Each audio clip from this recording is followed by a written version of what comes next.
What's up, everybody? It's your man, the Trucking Trader, and we are back again with another video. Thank you guys for tuning in so much. I just want to give a second to appreciate everybody who has been supporting the channel, leaving a like, subscribing. You guys are amazing. Appreciate that so much. So let's get into this breakdown. I want to take a look at the trade that I made yesterday. So as we continue on with these videos, you guys may remember in that last video, I said that I was looking at this big wick right here on the weekly time frame. Let me zoom in for you guys right here. So we're looking at this big wick right here on the weekly time frame, and that is a rejection block. Okay, so as we can see right here, the market traded into it one time already, and it went down right massively. We had a massive move down after hitting that midpoint. So this time around, I do think when it hits the midpoint, when it gets up there, it may want to continue to go all the way up past it. So that's one of the reasons why I am looking for the market to continue to be bullish. Let's drop down into the daily time frame so I can show you guys.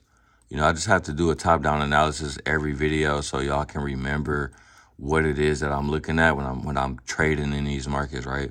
So on the daily time frame, same thing again from the last videos.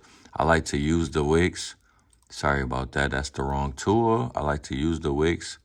So we have a wick right here on the daily time frame. And I want to see the market, how the market is going to react once it hits the midpoint of this wick right here. Okay, that's what I'm looking at right now. How is the market going to react from there? And then let's continue to drop down into the lower time frames. So we went from the weekly, the daily, and now the 4-hour time frame. Okay. 4-hour time frame. So what do we see in the 4-hour time frame? We got the midpoint of this wick. We have a 4-hour order block. Okay. So the market could want to pull down into this 4-hour order block and then continue to go up. I do not think the market is going to take these equal lows just yet for liquidity, only because the market seems to really want to get it to that weekly rejection block. But I obviously I could be wrong as well, because this is so close. I mean, if the market came all the way down here, who knows? Maybe it could take these equal lows right here for liquidity. So let me get into the trade that I found yesterday. It was on a 1-hour time frame, and you guys know that I like to look at the 4-hour and the 1-hour when I'm actually trading the live markets. I typically try to trade from the 1-hour or the 4-hour, meaning that I like 4-hour order blocks or 1-hour order blocks or 4-hour fair value gaps. I like those a lot better than just 15-minute order blocks and fair value gaps. So yesterday, this is what I was looking at right here. Okay, I'm going to remove some of this stuff so it can be clear to y'all. I just wanted to do a quick analysis on, because this is the current market. I am doing this analysis. It is 6:55 a.m. on a Wednesday. So I am doing this analysis live, and the market is moving. So I'm trying not to be too distracted with that. Okay, so yesterday I had, as the market was going up, as you guys can see right here, that says Tuesday, October 22nd, 2024 at around 11 a.m., right? So this is when the market was going up right here. This is the move for Tuesday's morning session, all right? So the first thing I noticed was this order block right here on the 1-hour time frame. Let me mark that out. This is where I took my trade from.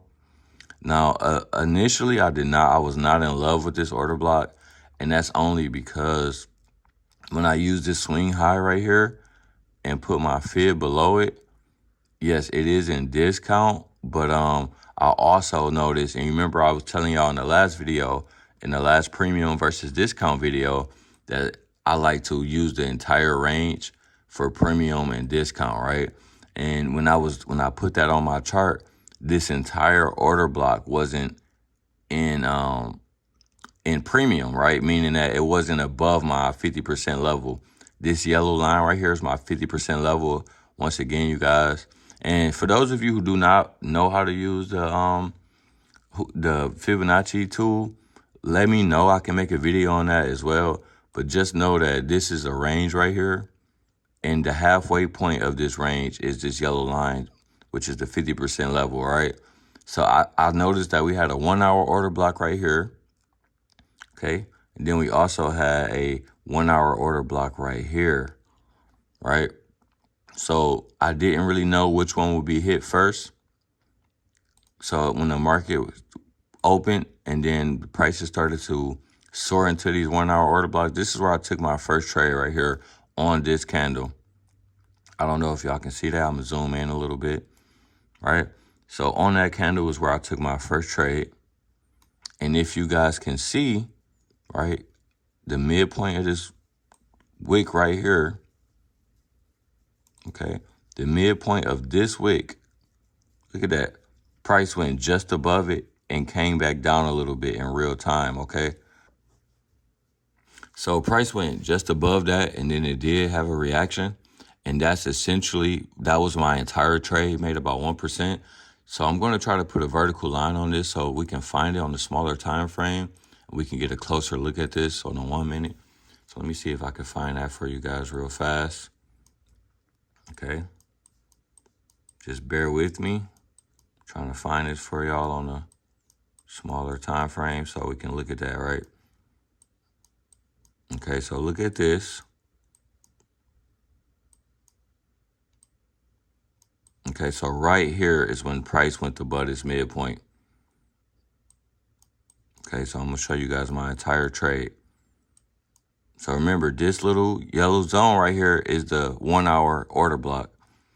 I'm not going to lie to you guys. I took my trade in this order block zone. So price did go against me a little bit right here. And you can see the entire trade on my short, by the way.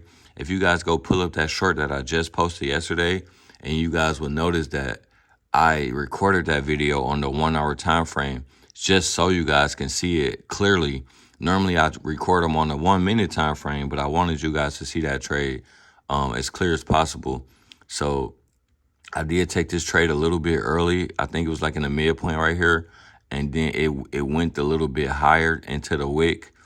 I did not like to see that in real time. And that was actually one of the reasons why I got out. As soon as it came back down, I just pretty much got out the trade because I realized that I was on the wrong side of the market. So it's important in real time to be able to use these things that you learn in real time to get in or get out of the market as well. You don't want to just be sitting there being on the wrong side of the market, waiting for a big move to happen, and then it never happens, right? So it did. I could have gotten a better entry up here if I would have used the wick to get in. As you guys can see, imagine if I would have used that wick. That would have been pretty much a wick entry. I would have had like a 10-point stop loss with like a maybe 40-point take profit. Would have been a 4-to-1. So that would have been a really good trade if I would have got a wick entry. But obviously I didn't get the wick entry, and that was part of the reason why is because I was looking at the wrong time frames as well. I was looking at the 1 hour, and it's not technically the wrong time frame, but I was looking at the 1 hour, and what I should have been looking at is this. I'm gonna show you guys in 2 seconds. Just bear with me. Okay, so we went up into this first, and then once we abused it, that's when I knew, okay, it must be something higher up. And if you go to the 4 hour time frame, all right, I'm going to take this off of my chart. Notice how we went into this 4 hour order block right here that I'm going to mark on my chart. We went into this 4 hour order block and sold off perfectly. Now, this is the trade that I should have been waiting for right here. All right, this is the trade that I should have been waiting for. But in real time, I did not see it. I'm going to be honest.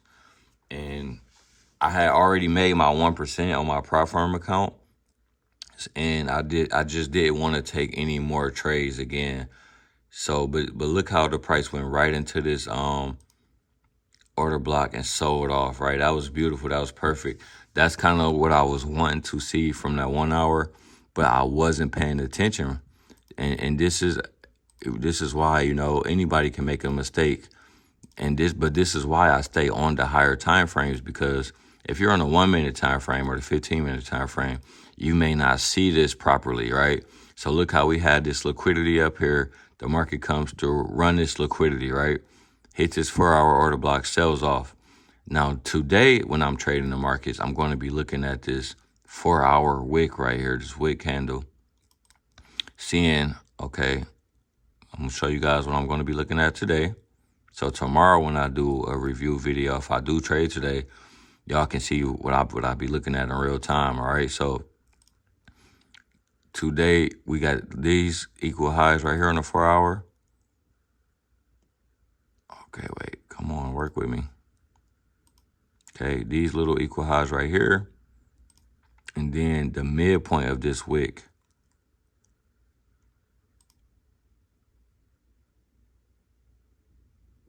Right, so we got the midpoint of this wick. I want to see how price is going to behave in there as well. Then, like I said, we do have the 4-hour time frame, and we have some order blocks in here. We also have some liquidity in here where price could take that liquidity, maybe come down and hit this smaller 4-hour order block. I would not be surprised to see that as well, because that's essentially what the market does over and over again.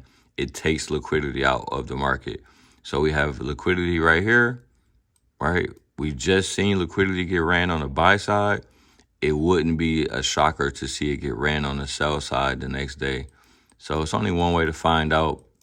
We have to watch the live markets. Like I said, it's 7:04 in the morning right now. Markets haven't really opened up yet, but that's pretty much my trade from yesterday, you guys. If you guys like this video, make sure y'all leave a like. If y'all don't like it, leave a comment down below. Tell me what do y'all need me to work on to make my videos more interesting, to make them more educational. I'm still a student as well, even when it comes to trading. So just leave a comment down below if y'all don't mind helping, giving me any suggestions or anything like that. And for everybody who have tuned in and made it this far, I appreciate you guys. Thanks for leaving a like. Don't forget to subscribe to the channel, and I'll see you guys in the next video.